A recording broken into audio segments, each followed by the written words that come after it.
I give tours sometimes at the Gettysburg battlefield, and I ask the kids or the people I'm giving it, do you want a 50-cent tour or do you want the 25-cent tour? What do you guys want?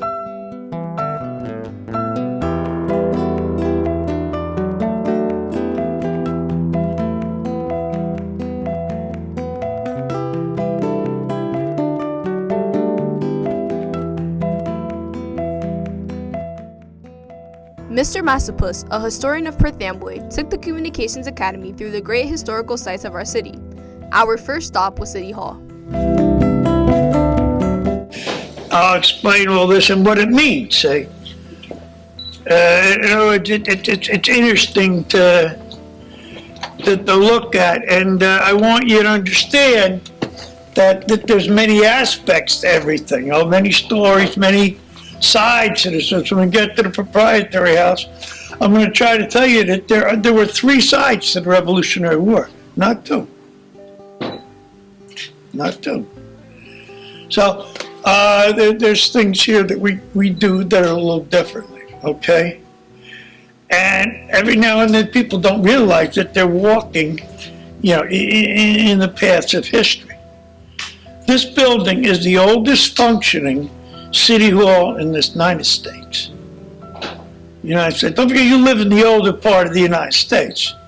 You go out west, old to them is like 1800. When did Perth Amboy get founded? Here in this City Hall is supposed to be where all the functions of the city take place, and I guess they do. It was here that Thomas Mundy Peterson, the first black man to vote in the United States, voted. And the second one. Thomas Mundy Peterson was first because he stepped in front, I guess, the other guy, who was Matthias Springs' butler. He was behind him. He was a black man also. He was the second man to vote. I just know this because I had to prove it 3 times to somebody somewhere in Cranberry or something like that said that they were the first black person to vote. I was able to prove that they weren't. So this has something to do with it. Now, this little chambers here was redone, and my wife painted this mural with Amboy High kids. This wasn't done by artists of the Supreme Court or something. This was done by kids like you guys, okay? So one of the kids is actually working in the, 2 of them are working in the school system now. So, they actually became teachers and they had some fun. But this whole chambers is dedicated mainly to the veterans. And you can see that we have plaques from World War I and World War II. The World War II one was in City Hall Circle. And I remember somebody didn't steer right or something with a car, and it was all over City Hall Circle, so they brought it back up here. These fellas all, served in the wars. If you look under the case, you'll see a gentleman called Croc Molly. Do you know the street, Croc Molly Street? Okay, that was the first man killed in the World War I from Perth Amboy, Mr. Croc Molly. Okay, at the last board meeting, I was arguing about things I argue about, I guess, and I had to do with Neil Lucy. Do you know where Lucy Center is? No. No. It's a recreation field park or basketball court or something in Perth Amboy, over by Series School.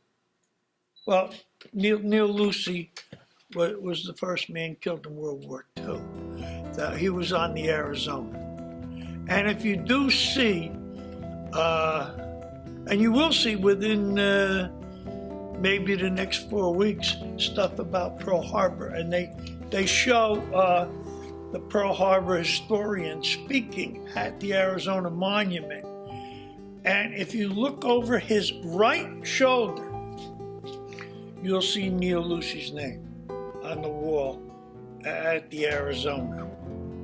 And a lot of people, don't think much of it. So we covered World War II and World War I. A tremendous amount of people gave of themselves in that war, and we should not really forget it. We shouldn't. Do we? Yeah, we forget all the time. And Veterans Day is a good place to go shopping, good time to go shopping. And, when you see a veteran, shake his hand or her hand and say, thank you, thank you.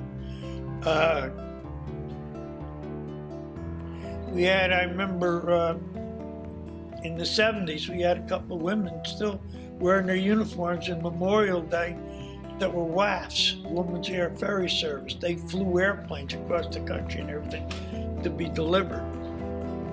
So it was a very, very simple thing. What did Admiral Yamamoto say when they were going to have a toast after they bombed Pearl Harbor? That dealt with what I just talked about. He said we didn't sink the carriers. And he said, now we must win this war in 1 year, because if not, we've awoken a sleeping giant with great, great power. And it was stuff like, where did Admiral Yamamoto go to school? He went to Harvard. Yeah, he lived in Washington for years. So he knew Americans. And he knew that people like the American women and stuff would fly airplanes and do stuff, right? So, they were very, very interesting people here. We did things like normal people wouldn't do, I guess. That's the first guys you see, Revolutionary War, Red War, right? You see a man and a woman. New Jersey fought in that war. They probably fought in every battle in that war. Little girl fights like a Molly pitcher, but the women carried water. What did they need the water for? To drink? They had to pour water on the cannons because the cannons would get so hot that when you put the powder back in to shoot them again, they'd explode. And that wasn't good, was it? No, unfortunately, I did experience that. One of the things I did during the bicentennial was you had an artillery battery.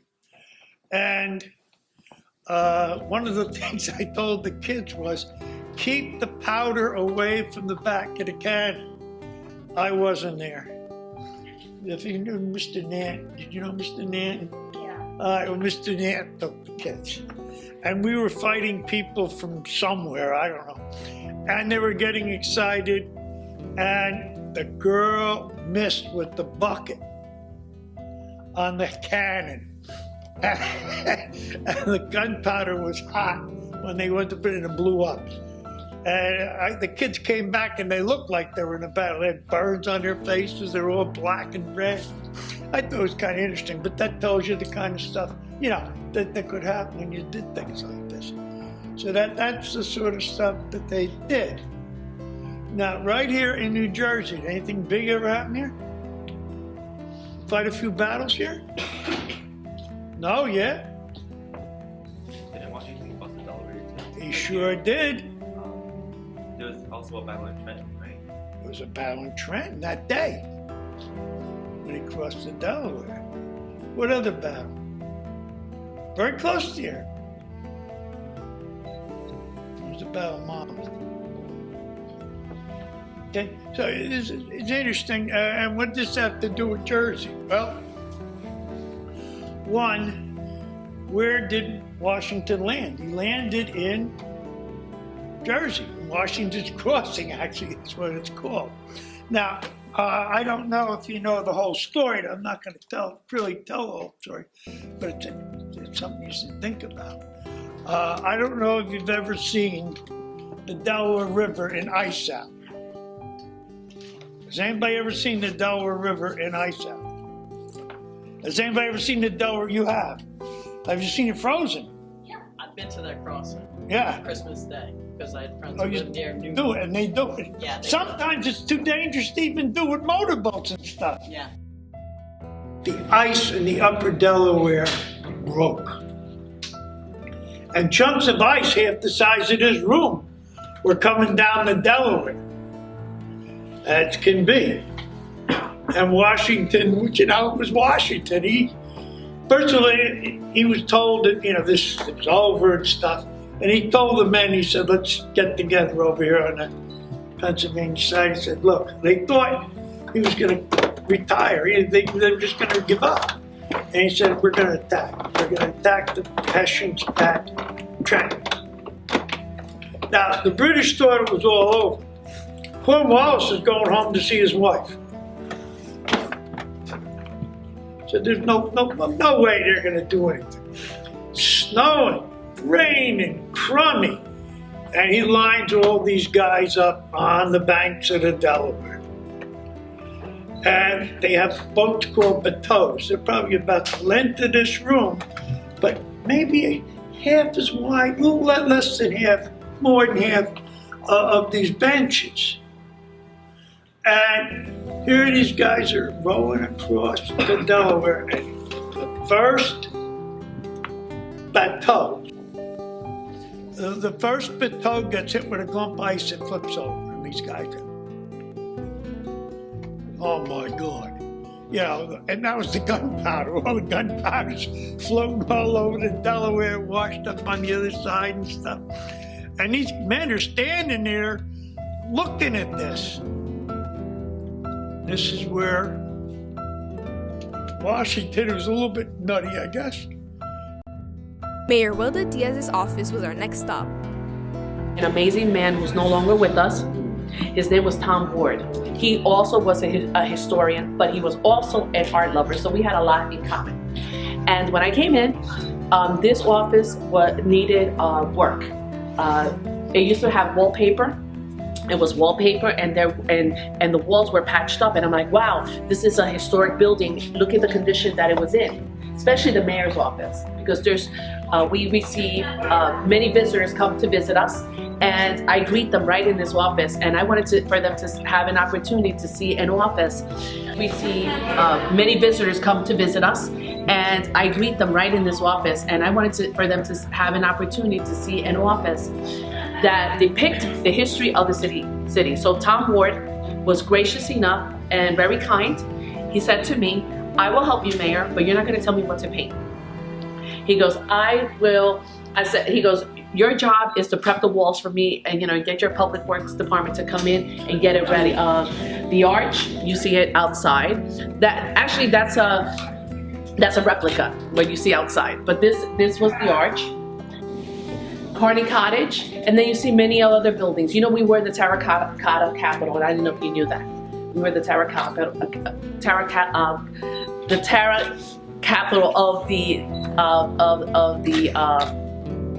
the country. Actually, take a look behind us. That was done here in Perth Amboy. You go to structures in New York, a lot of the artwork was done here in Perth Amboy. And when you drive down the High Street, you take a look. That's the famous clock. And you see the church down the street on High Street? There's the famous clock, it's right there.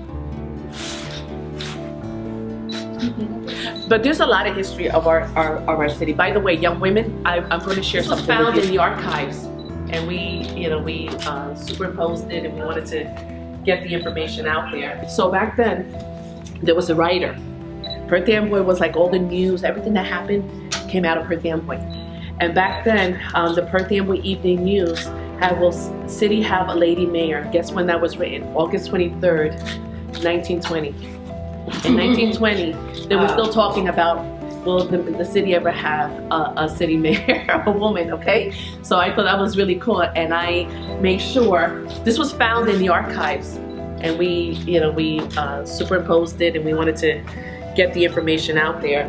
But then I actually got to communicate with this writer. He wrote this article. He had just come out of college, and he was working again for the Perth Amboy Evening News, and 40 years. And he wrote this article on August 26, 1960, Mr. Babinich. And I had an opportunity to also communicate with him. I was like, he's in Israel. And he wrote this article, and he said, please send me the article. He was amazed that he was writing about me back then. And I'm going to share something really cool with you. So they're talking about the day when women get, when we could start registering to vote. So when you turn 18, you must register to vote, okay? Don't forget. But there's something here. It said, women are going to see their children have a square deal and laws that once made are enforced. And these were things that they would talk about what we today still believe in. The things that they were fighting for back then is what we're doing now. So I thought that was really, really cool. But there's a date here that I thought was really meaningful. The first day that they let the women to vote, start registering to vote, falls on my birthday. So we share on the day that they let the women to register to vote, even though it was years before I was born. It was September 14th, and sure enough, here, September 14th, so many years later, here I am. So these are the great, these are a lot of, Perth Amboy has a lot of history, a lot of if you take a look, have you seen the Severe General building next door? No. I made sure, please take a look at that building. I made sure that because I love the history and I want to preserve as many buildings as we can, next door we turned that into a museum. And what's so important about that is that building is where all the maps were made in East Jersey, the Severe General building, and we preserved it. So I came in and there was a lot of, it was used as storage. So one day I go in there, I find all these artifacts under a bunch of stored items, and we were able, to go back and receive a grant and convert that building into the Severe General building. So it's a really great visiting place for you. And then the library, I don't know if you know anything about the library, that was another historic building, a Carnegie, and we wanted to preserve that one too. So there's still work being done there. That's another historic building that we've been able to basically save so that you take advantage of it. So years from now, you'll be wanting to save one of the other buildings. We want you to have an opportunity to take advantage of these sites and visit them. Do you plan to do anything to the proprietary house?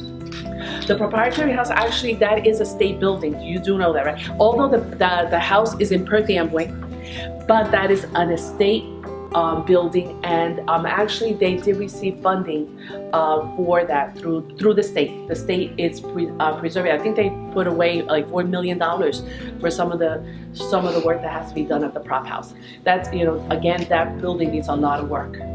Little by little, the buildings are getting noticed, but the prop house, the state did vote to preserve that building and put $4 million towards it for renovations. Any other questions? And I believe Mr. Maspis is on the board of trustees for that. Oh yes, Mr. Massapus. Yes, Mr. Massapus is our city historian. You guys do know that, right? Did he mention that to you? Mm-hmm. Yeah, I appointed him years ago to be the city historian. You have to take a look at the Ferry Slip Museum also. The Ferry Slip Museum, that was preserved years ago. However, there used to be a building, there used to be a business there. So the business relocated and then we had an empty building. I thought it was really important.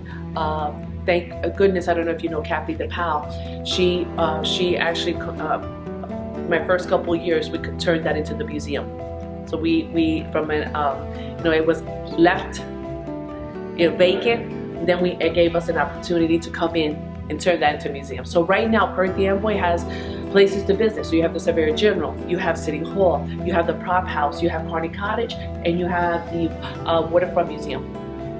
And why is that important? Because we want people to come and visit us, come and visit these sites, and at the same time help support the local businesses, the merchants here, so people can shop and dine in Perth Amboy. So that's what we try to get done in the city. I think that's really cool. Just one last question. Is it okay if my students just walk around and take some still photos of Mr. Ward's beautiful? Oh, absolutely. Let me tell you, if you had met Mr. Ward was a gem. He was one of the nicest men. He loved the history of our city, and what he did was, you see this artwork. You see this artwork in only certain locations of the city. And he worked a lot also in churches. The churches would hire him to come into the churches and be able to spruce up some of their paintings. So he was very, He was established, recognized, and respected. He was someone who was very kind too. And if you ever go upstairs to the barge, Yeah, you the can see barge has this. and the spiral staircase in Wiggins. And do you know what I thought was important? That I said that way after me, that when I'm gone, they're gonna know that there was a mayor here who loved art. No one after me, no mayor after me could come here and damage this piece of work, this artwork.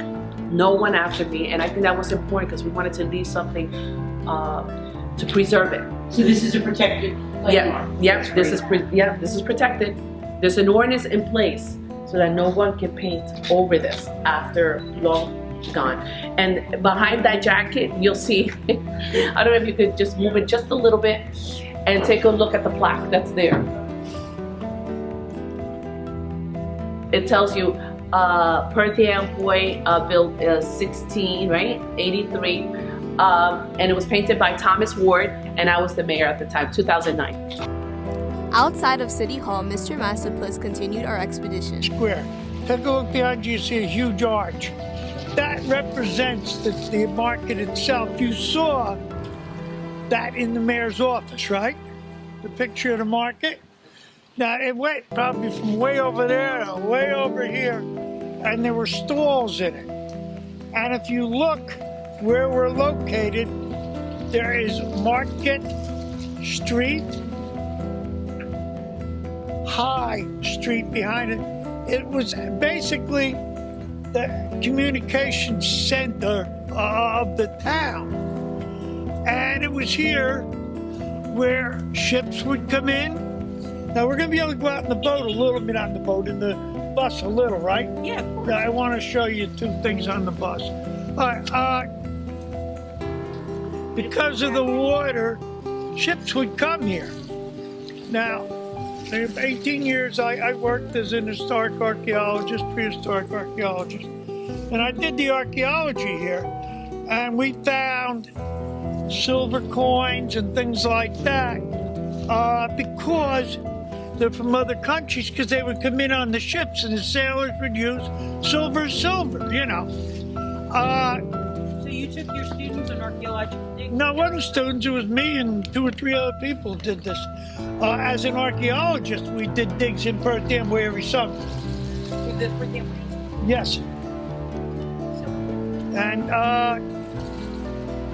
here, people would come and exchange their wares and you know, get rid of it, and they would supply the ships, you know, with food and fresh food and things of that nature. So this was a big area.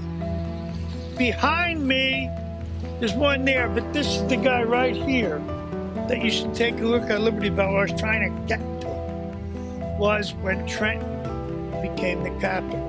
But before Trenton was the capital, we were the capital of West Jersey. Because we were one of the capitals of the 13 colonies, we get a Liberty Bell replica. And we have to ring it before 2 o'clock every Independence Day. And we do. And we ring it 13 times for the 13 colonies. Just, you know, one of those things that's cool to do. I have my hat on backwards, that's dumb. All right, so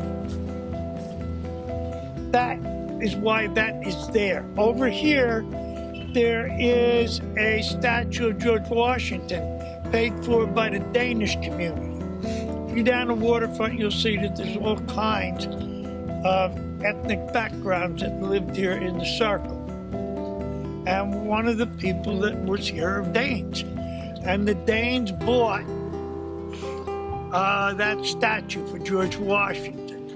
The Danish community was over on the other side of the railroad tracks. And actually, it was that fire company, the Danish fire company, Eagle Engine number 4, that got hit with the train, and all those men got killed. So it was something. It was a little different. Over here, they have a fire triangle and stuff. That's just like, you know, city memorabilia. And of course, the World Trade Center. There were 2 people from Perth Amboy that killed at the World Trade Center.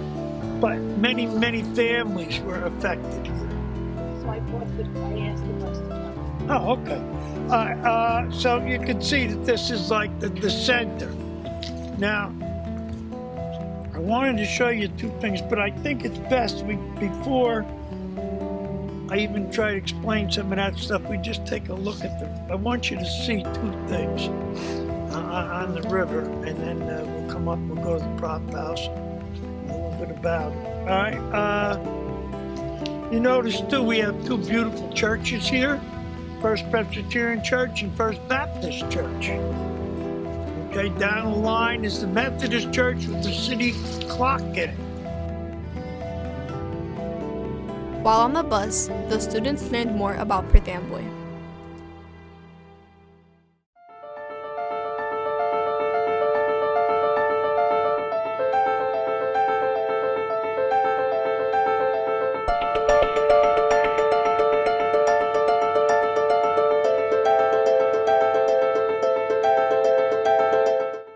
This area here is called High Street, and it's called High Street because it's high. Take a look, you're pretty high, but the highest part of Perth Amboy is Shell School and Alpine Cemetery. Now we're gonna go down High Street. It was actually 30 feet wide. I was gonna try to explain that with the trees, but we'll do this first. It was 30 feet wider, and it was a way in which, carriages and stuff could go up and down. This is one of the coolest things, is that the tree-lined streets. A little aside, the trees mainly are sycamore trees. They were bought by Mayor Eddie Patton in 1926. He bought out a nursery, and they planted all these trees. Now they make a beautiful canopy, but the sycamores drop a lot of stuff on the ground, and their roots raise up the sidewalks, as you all know. Okay, we're coming down here to the base of High Street, which was the scene of one or two things. I want you to look at a couple things behind me. This is referred to right here, where we are, as Raritan Bay. It is here where we had actually about 5 ferries. There was one ferry that went from way over the other side there to the Caledonia Park. That was called the Long Ferry. It was here Ben Franklin arrived, Thomas Jefferson was there. So it's been, it's an interesting place. But the thing that makes Perth Amboy what it is, if you look over my shoulder, you will see water, and it's moving, isn't it? It's moving. Because off here to, that way is the Arthur Kill. The Arthur Kill drains the Passaic River. Behind me is the Raritan River. The Raritan River drains all of half of North Jersey. So all this water is bringing all the nutrients and everything from these areas into the bay. And you can see it's pretty rough out there.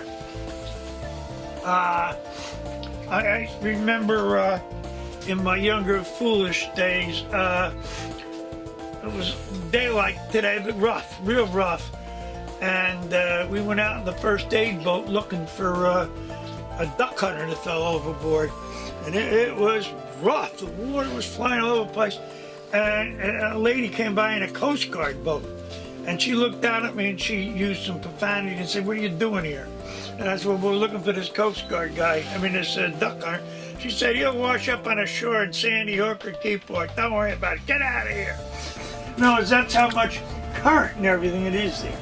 All that stuff washes into the bay. So what happens is we were able to grow here tremendous amounts of oysters, clams, and mussels. Right over here is a huge mussel bed. Right out there is a huge oyster bed. What is the name of the lighthouse out there? Yeah, what is it? It's called Great Bed Light. Bed meaning for the mussels and clams and stuff. And it was with the clamming that brought money and energy to Perth Amboy. In other words, get the clams in, you had to have boats and people.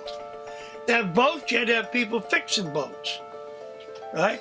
To get the clams to market, they used horses and wagons.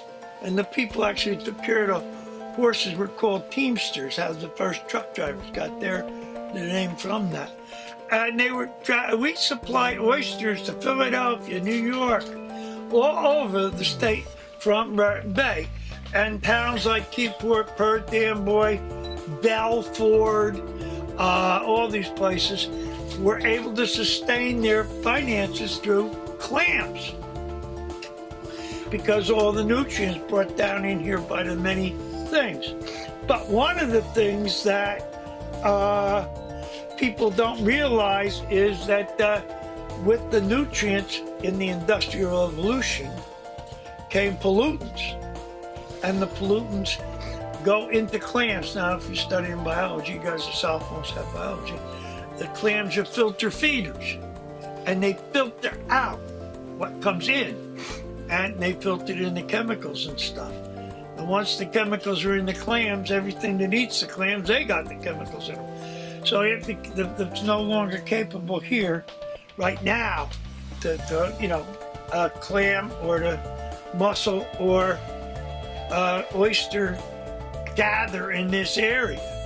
But it was the area that made that so important. Also the fact that we had lots of room for ships to come in and out.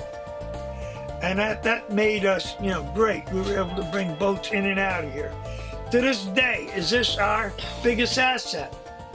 The waterfront. No, yeah? Does Woodbridge have a waterfront like this? No, how about Seawarn? Little one. All right? They all talk about how great they are, Westfield, all these places. They ain't got a waterfront like this. And they don't have the history that we do either. And part of it was because of this access to water, okay? A point of interest is that up until a few years ago, every house from here down to the ferry slip never was to be sold, never made it to the real estate market. Because they were that anxious, people would actually buy it, and they sold within themselves. So it's a big seller. Why? Because you got one beautiful view. There's a beach right over in here, and a little walkway going up. That's the conference house, and it's there that they held a peace conference. And it's interesting what promulgated that is that here in Perth Amboy we had access, of course, to Staten Island. Okay? The peace conference for which, for the Revolutionary War, yeah. Well, just think to yourself, this was before the Washington's Crossing and stuff. Washington was trapped in Brooklyn Heights. But people underestimate Americans. You can't do that. Hitler did it. And of course, so did Billy Howe, probably one of the smartest generals that England ever had. And he had Washington pinned at Brooklyn Heights in the fog. And one of the things that happened was that Billy Howe had a girlfriend in Brooklyn. And he wanted to have a party. And his other officers said, "Here, you got Washington, let's go." "He'll still be there in the morning, let's have this party." They had a party. During the night, Colonel Glover, who took Washington across to Delaware, came across the bay, Brooklyn Bay there, and they loaded all the boats with the with the American soldiers and ferried them across the river into New Jersey. In the next morning, when they got down there and they were going to fight what was left of Washington's army, there was nobody there. Supposedly, legend has it that Washington was in the last boat sitting out in the bay area there, and when the British came to the shore, he like waved to them and then they went away. I don't know if he did, but he would do things like that. So it was because of this. Then Howe wasn't stupid. He said, whoa. He says, we're fighting, they were only not fighting here, we're fighting everywhere. And they said, Americans got cool stuff. They got boats, they got wood. Wood is very scarce in Europe now. We have wood, we have fish, we have all kinds of minerals. He said, maybe we don't want to go fighting these guys. He said, we're going to have to chase Washington all over the America, up and down the coast. Maybe we don't want to do some type of conference. So they're going to have a peace conference, and it's going to be Lord Howe, his brother Dick Howe, the admiral, and they're going to meet over here. They gather in Perth Amboy, and they go across on a barge to the conference house and try to, come up with a peace of some sort. The people that went from Perth Amboy were John Adams, Ben Franklin, and John Rutledge. They just said, history says, they stayed in New Brunswick. We like to think, at least in Perth Amboy, that they stayed at the proprietary house because that was Ben Franklin's son, William. And it was cheap, and they didn't want to spend money. They had no money. They'd spend the night for free there. So that's where it was held, and they launched right from here, right from somewhere within 100 yards from here. They went across the river in the bateaus, with a little barge, to see the Howe brothers and try to negotiate. The peace did not work out. The peace did not work out, and things were going too far. So the war had to go on, okay? And Washington, of course, was trapped over here, and this is, we'll get to the Battle of Trenton if we can, we can. We don't, we don't. This area is called the Bluffs, and you can see they're high. You can see the houses are built high, too. And they have beautiful views of the bay. Yes, yes. Here's the Routing Yacht Club, one of the oldest yacht clubs in the United States. Okay, it's burnt down 2 or 3 times, but they keep rebuilding it. They're looking for members. I think it's a $2,000 initiation fee, so you guys want to come up with the $2,000, you can join. I can't wait to join. All right, slow down. Over here, we have St. Peter's Church. Right over there is where Thomas Mundy Peterson is buried. There are tombstones here that were damaged during the Revolutionary War. For lack of anything better to do, they had a gun crew up here, and there was a British man of war in the bay going up and down the Arthur Kill. And someone without a lot of sense thought it would be a good idea to shoot at this boat. And they did. And as a result, the boat got mad, turned around, and raked Perth Amboy for about a couple hours. And as a result, the houses were damaged and things like that. In the proprietary house is actually a cannonball from one of that bombardment. So it worked. This is the oldest place of worship, and the congregation is the in the United States. They began worshiping here in 1683. And a who's who of Perth Amboy is in the graveyard. Okay, it's very interesting. If you go stand in front of the church and off to the right and down in a gully is where Thomas Mundy Peterson is buried. This giant house is Dave Willins's house. Dave Willins prosecuted Hopman, who was supposedly the man that kidnapped the Lindbergh baby. You guys know what I'm talking about? And he became a big mucky muck politically because of that. And this is his house, one of the biggest houses in Amboy. Has an elevator in it and stuff like that. But it's a very, very beautiful house. And he, you know, there's many stories about the Hopman murder and that trial. And it's an interesting subject if you'd like to, you know, see about it. All right, this is the proprietary house. It is the only standing royal governor's mansion in the United States. Okay, it's here where the proprietors, who, this is where the third party of the revolution comes in, were able to bring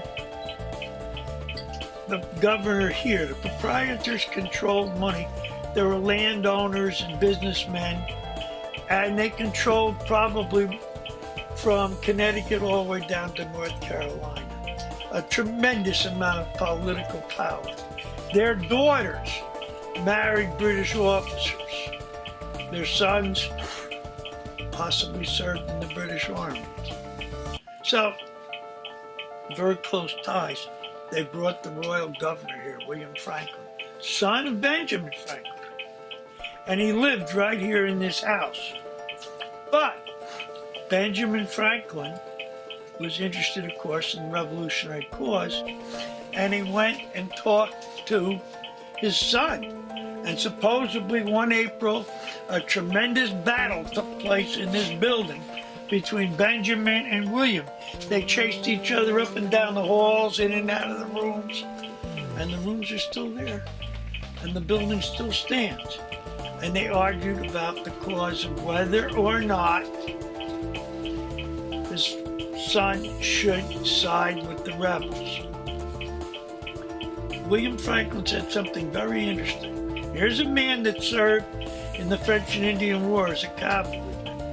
Here's a man that broke up a smugglers group in southern New Jersey. One of the smugglers supposedly was John Hancock, and put people in jail and stuff. He was a very honest man. And he said to his father, I gave my word. They sided with him.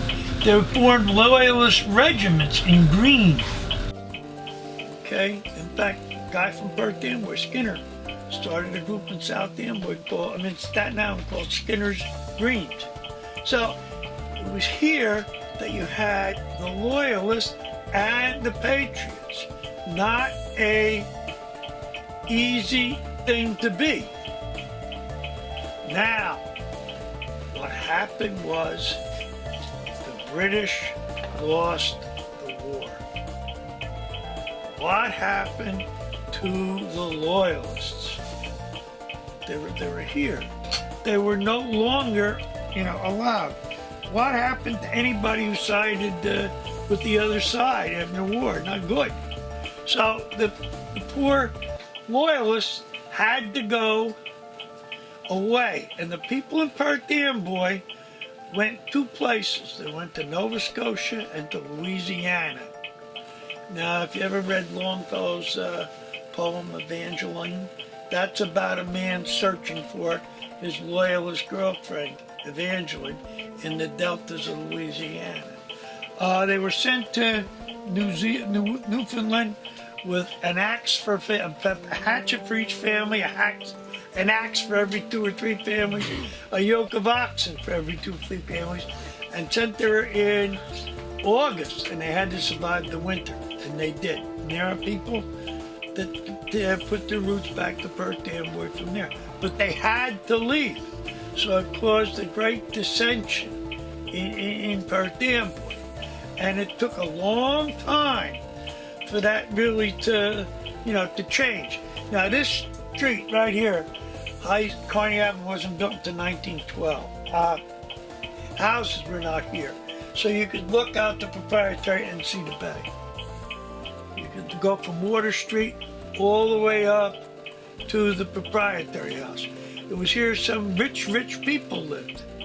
Matthias Bruin, one of the richest men in the United States, entertained here. Why they came into Perth Amboy? For the summer? It was nice, they had the cool breeze, they had the bay, they could fish, they could eat, and do all kinds of things. So it became very, very, very successful. The building eventually went to the ministry of the Presbyterian Church, hence it got the name of the Westminster. During the Civil War, wounded Civil War officers recuperated here. Eventually, like all other things, a big multiple occupancy dwelling became a flop house. In the 60s, the state bought it, and it was restored almost completely. And through the goodness of Mr. Coughlin, we got $1 million or so to paint the building. We're going to give it another coat of white paint. But this is the proprietary house, something that nobody else in the state of New Jersey has. Okay, ma'am, I want you to go down here and make a right on Lewis Street. Mr. Masmus, is the proprietary house haunted? I unfortunately think it might be.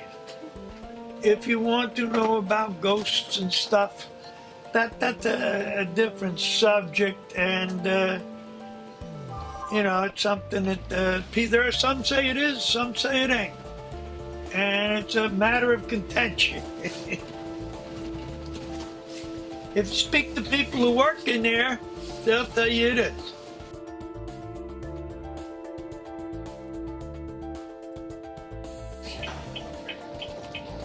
These tennis courts when I was a kid were clay courts.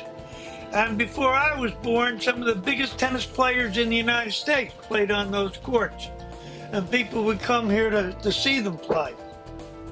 My mother and father belonged to the tennis club, and they saw some pretty important tennis players play there.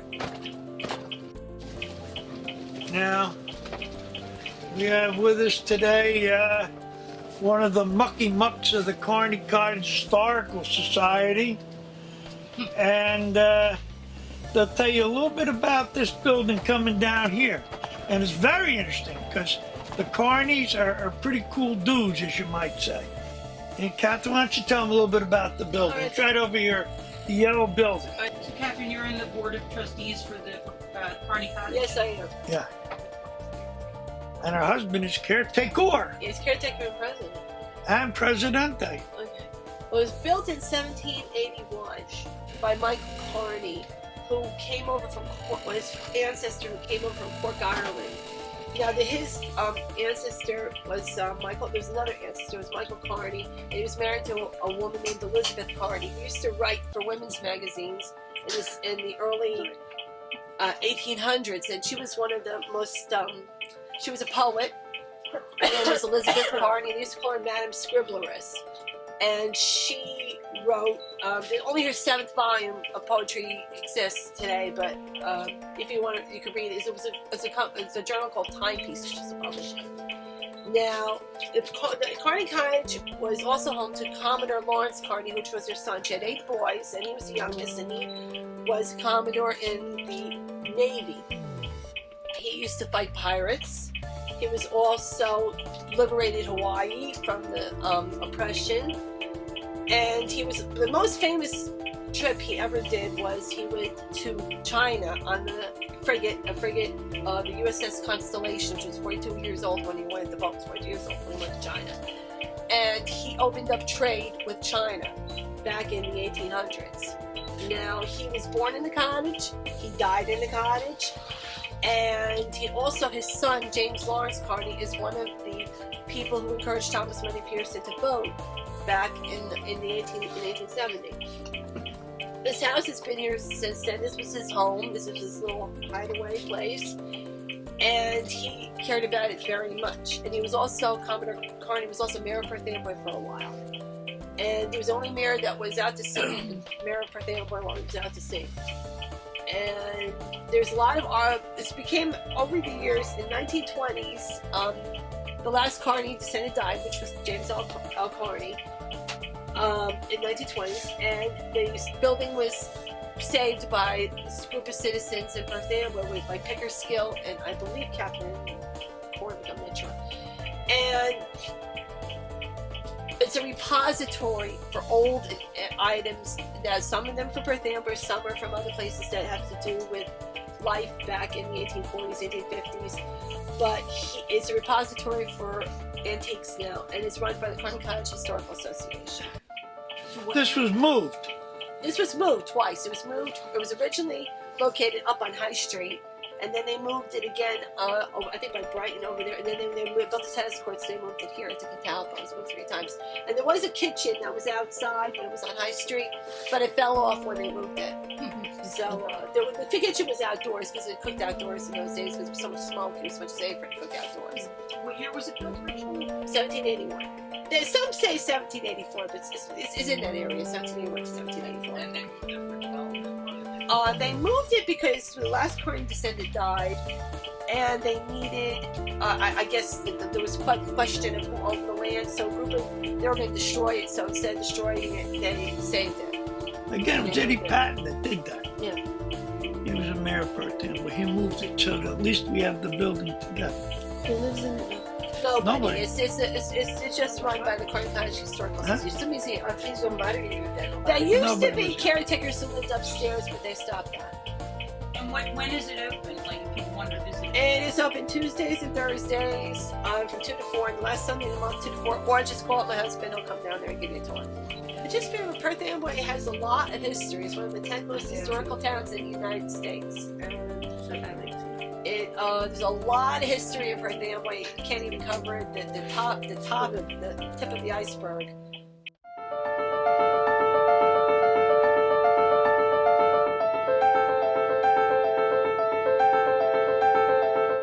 Eagleswood, at the end of Market Street, actually Market Street one time was called Eagleswood Avenue, was an artist colony built by the Springs.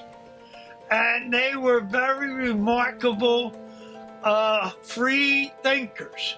They had like terrible ideas, like women and children of all races, creeds, and knowledge should be educated. And they did. They ran a school there. They also ran a thinking tank, and they made things. And artists practiced there. A guy by the name of Thoreau was there. Okay, yeah, by him, yeah. The Manns, if you're an educator, the Manns and the Gremke sisters, who were involved in the early part of education, stayed Horace there. Man. The who? Horace Man. Horace Man. Horse? Horace Man. Sitting there. Sorry. Oh, I'm sorry. An education man. Yeah, it was first name. Who? What? First name. First name. Huh? First Sorry. name. Oh, okay. I don't want to interrupt. Oh, no. It's there that they would get all these men together and they would think. A guy by the name of Chemis was there. He made things of bronze, like the lions in front of the New York Public Library. All kinds of statues and stuff. They're made right here in Perth Amboy. George Ennis painted in a house that was on Convery Boulevard. And it was thought that the bed would be better off having a Checkers hot dog or hamburger stand, and that was necessary, so they knocked it down. And then they that is no longer there because it went bankrupt. And what year was Eagleswood, Mr. Huh? What years was Eagleswood? I'd say a couple of years before the Civil War, and it ended at the Civil War, right after. And wasn't it a stop like on the Underground? Yes, it was. They did terrible things, like they hid runaway slaves and things like that. They did anything they thought was good. And when John Brown's men were hung, Mrs. Spring, who's her husband and her ran the place, I went down and got John Brown's men and brought him up here and buried him. They're buried where the American Legion is now, and then they were exhumed and taken somewhere else. But yeah, they did that, and George Ennis painted there. And if you go to the American wing, This Excuse me, sir. You want to be next door to Recto Street? Sir? Yes, make the left and park in front if you can. And it was here that he painted a picture that's on the wall there, Peace and Prosperity. And if you look at it, you'll see parts of Perth Amboy in that picture. So that picture's hanging in the Metropolitan Museum of Art in New York American Wing, yes. George Inness is considered the father of American landscape painting. Incredibly famous artist, born in Montclair, but he was brought to Perth Amboy by Marcus and Rebecca Spring and lived in Eagleswood. And his payment for his house, Marcus Spring built him a house on, which street is it that the house was on? Convery Boulevard. Convery Boulevard, where there's a hamburger place there now, unfortunately. They turned that down. And yeah, unfortunately, That went house was bankrupt, torn it's down gone. in the 1990s. But It's a turnaround for the car wash. his payment for the house was built making this gorgeous painting, which is now in the Museum of Metropolitan Museum of Art in New York City. So very I famous. cry when I look at it. Yeah, me too. At the cemetery, the students saw not only Thomas Mundy Peterson's grave, but many other honorable people as well.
You know, Perth Amboy's history doesn't always end, you know, at the Revolutionary War.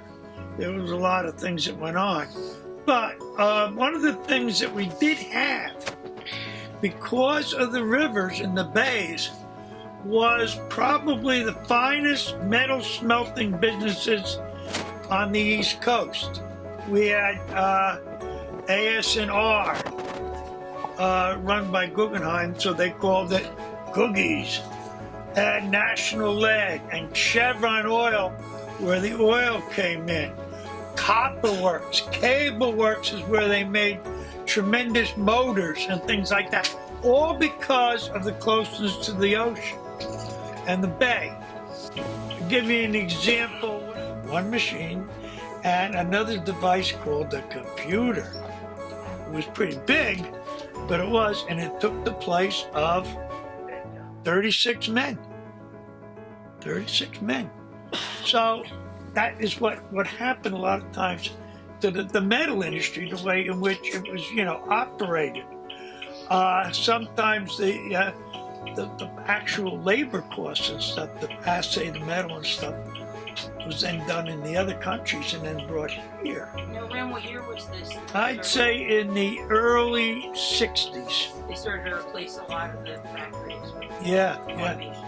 Yeah, automation took its place. I saw this morning there, I guess it's in Robbinsville, the plant there has, it's 21 football fields long. And they were processing Amazon stuff for the big cyber weekend, you know, big cyber day. So, you know, it had a big effect here. And a lot of people lived in Perth Amboy and were supplied them. Now, your yearbook, Chevron Oil, always paid for the last page ad of the yearbook and basically paid for the yearbook. Things like this, you know, took place constantly, and it would not be unusual for cop works to buy an ambulance or for the cop works to be part of, you know, something.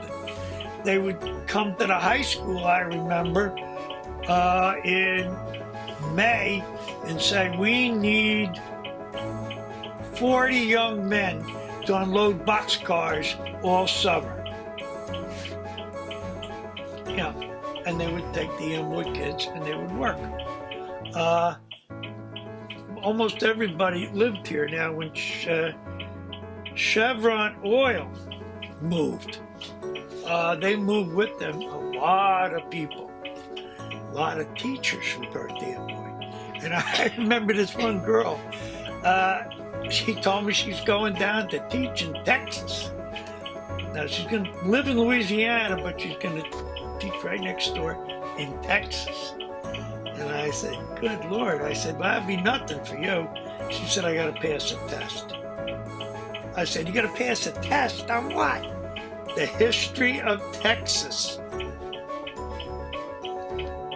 In order to teach in a Texas school, you have to know the history of Texas.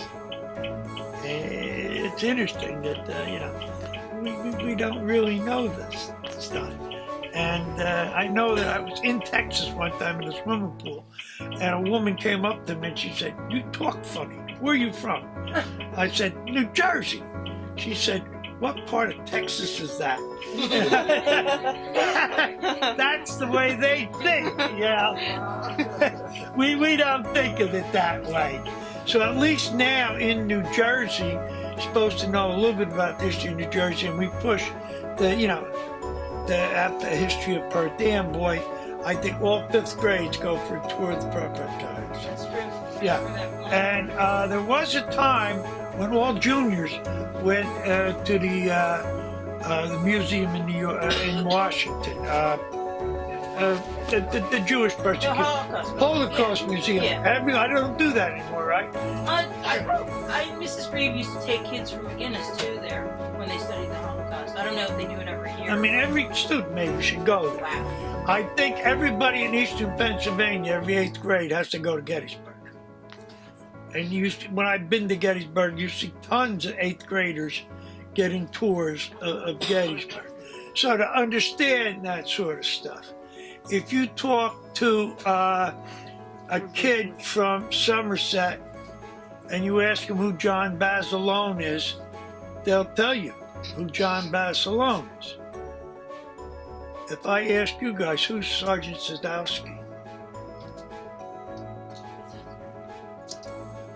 He's a Medal of Honor winner. He came from Perth Amboy. He was in my mother's home. And that's who Sadowski Park is named after. Yep. That we were just at the waterfront. Yep. Now here, we're at the ferry slip now. Now, when you were a boy, was the ferry still running here? Oh yeah, as I said, I used to go on it for a quarter. Sometimes, I think when I first went on it was 14 cents. And after a while, they let you I just went back and forth, back and forth. And as I said, there was an organ grinder in there. Oh, He had a monkey. too. I'm a monkey. He had a monkey, and I used to like that. I used to watch the monkey. And I used to just like to go up and down the bay. I thought it was cool. And as you said, the economy of Lower Smith Street depended on this ferry. It'd take like about 12, 15 cars. So there were 2 supermarkets. There was a drugstore, and there were all kinds of places. The people commuting to Staten Island would stop there, shop, and then go across the, thing. So it had a big effect on this. The stores all the way up to the 5 corners were affected by this ferry slip. And when did the ferry close, and why did it close? It closed because of the outer bridge. Now, a lot of people think, oh, it's the Outer Bridge crossing, it's called, because it's named after a guy called Outer Bridge. It's not the Outer Bridge. The guy's name was Outer Bridge. And it's Outer Bridge Crossing. He was the head of the Port Authority. And with that destroyed this. For a while there, you could go across this river on the ferry slip for 14 cents. Train's still there. We used to call it the Rattle Trap. Rattle Trap to Bowery. Take the trip from the Bowery, lower Staten Island up to the Bowery, and then just go into New York. It was just a method of going there. So And people it's- from all over the place would come to Perth Amboy to cross. Right. And while they were here, they would buy things. Yep. So when that bridge was, what year was the bridge built? I'd say in the middle 60s it was opened. It was open? I'm trying to think when I No, was. Pulaski Avenue was headquarters for the bridge. Yeah. I'm trying to think. Maybe 20s, 30s? Maybe the 20s, 30s, whatever it was, it had a slowly deteriorating effect. So that automation with the big plants and things like that had a tremendous effect on the city of Perth Amboy. Because instead of coming here and buying things in the shops here, they just got right on the highway and right to Staten Island that way. Yeah. You're So right, that maybe bridge it was really- But yeah, you know what? If you go to the Wegmans parking lot today, 50s. you'll see tons of New York cars there. Oh, yeah. We're going to go up Smith Street, named after Guinness Chief Street. Justice Smith. And when you get over here past High Street, immediately on your right, you will see, The pharmacy? the next one up. Go up this street. Guinness Street, yeah. Yeah, I just want you to go back. Over here is the site of where the big tavern was, where George Washington stayed. Many people stayed. I don't think Washington ever spent the night here, but he was here. Yeah, I think he did before he was a general and before he was president. And then became the Packer Hotel, Yeah, now if you look which burned down. to your right, up top there, it may be gone now. There was a sign up there called the Odd Fellows. It's right there. Now, if you, Yeah, see, at the, it is, yeah. Yeah, right there. Make a left here if you Right there, can. it's right there. See the sign? Yeah. I opened This is where you guys wanted to hear that story. This is King Street, okay? And it's directly into, You want to stop it? yeah, okay, that would be good, the Odd Fellows. Now, in the 20s, the KKK was making a big comeback, and they were making their way north.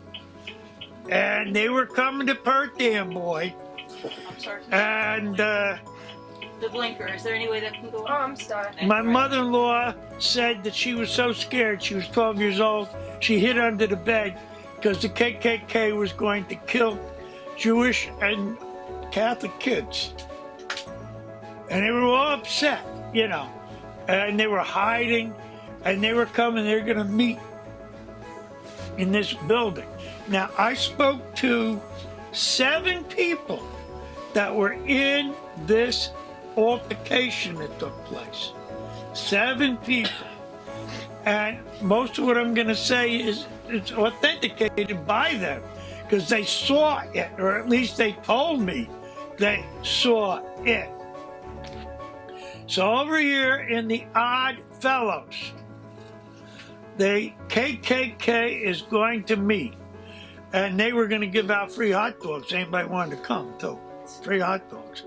So I guess some people were silly enough to come. So they came into this building right over here, and they were meeting upstairs. On the right lived my mother-in-law.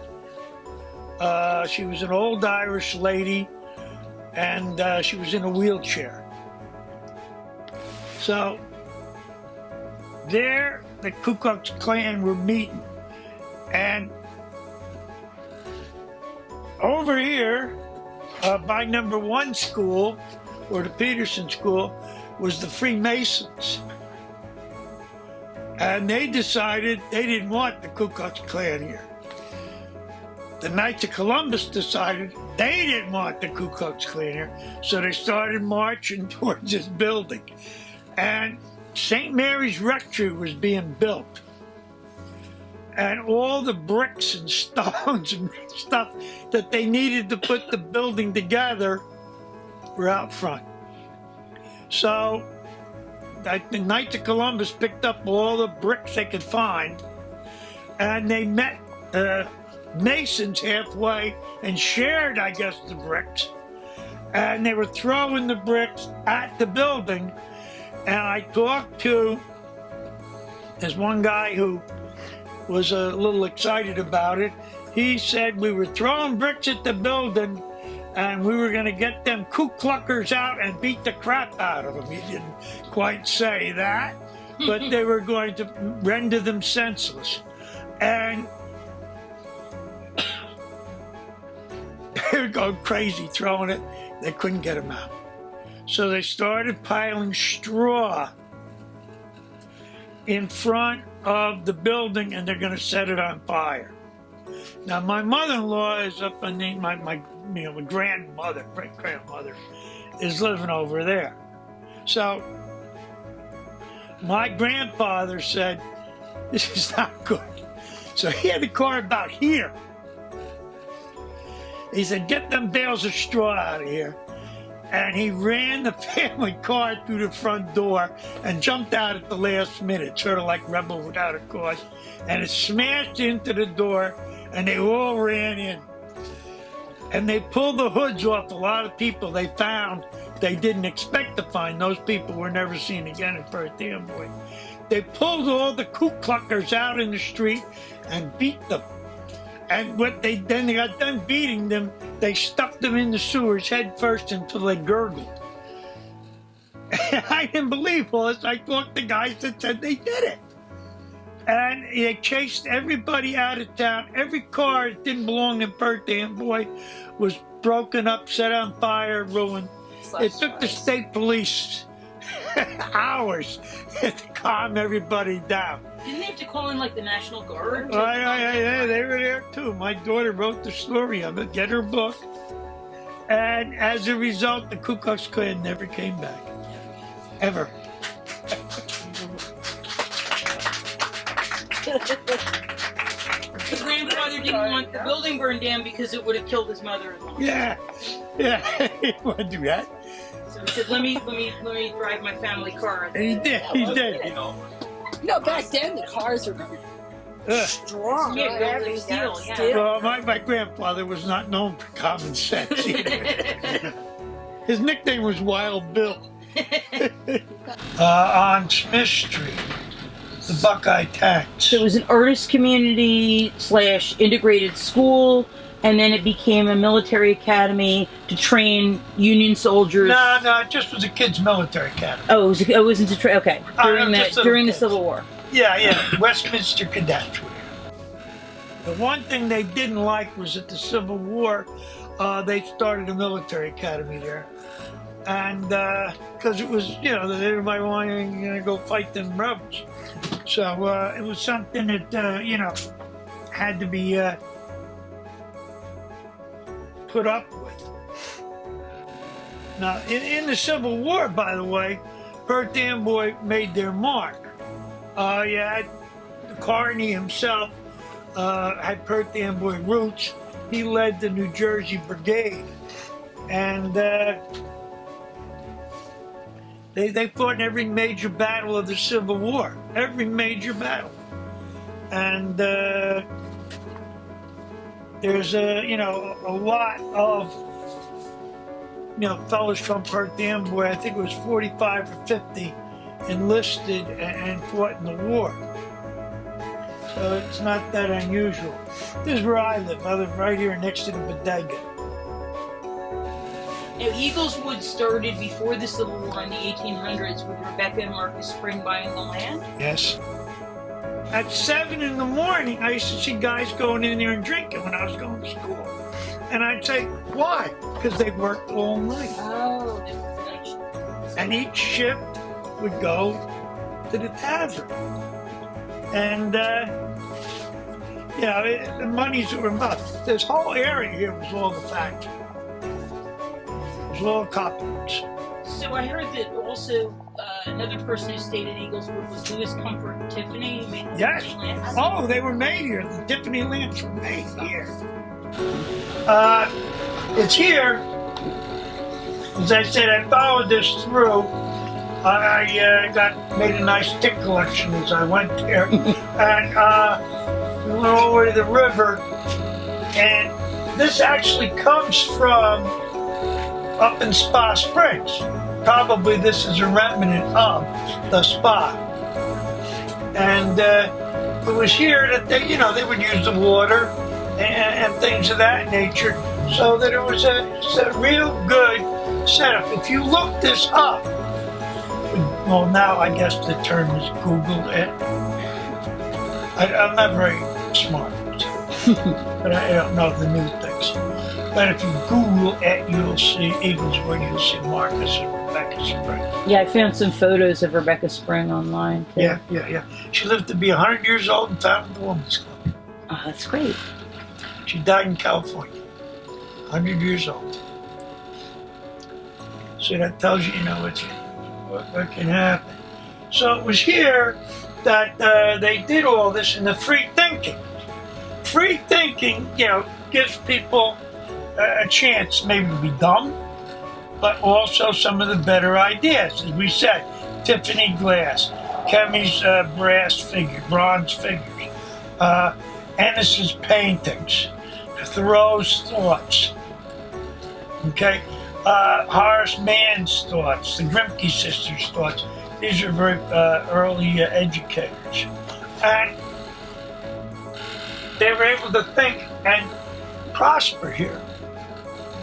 But of course, after they were done, myself and John Dyke dug up the foundation of the original Big Felix building that was here. And we found some of it. I have a couple of rocks again.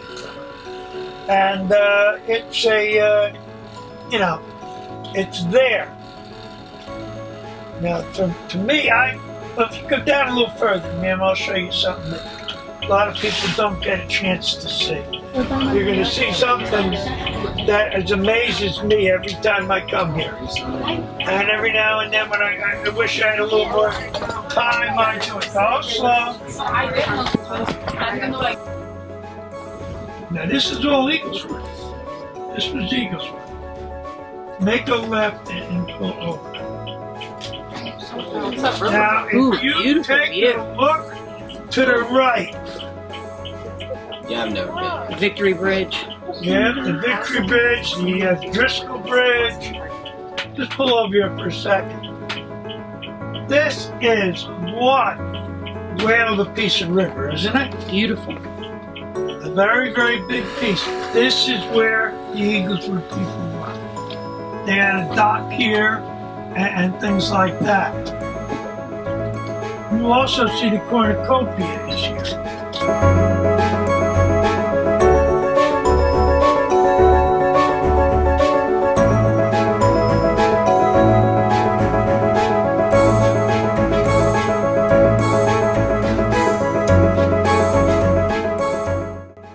As the tour of Perth Amboy ended, the students then headed to learn about the history within McGinnis School.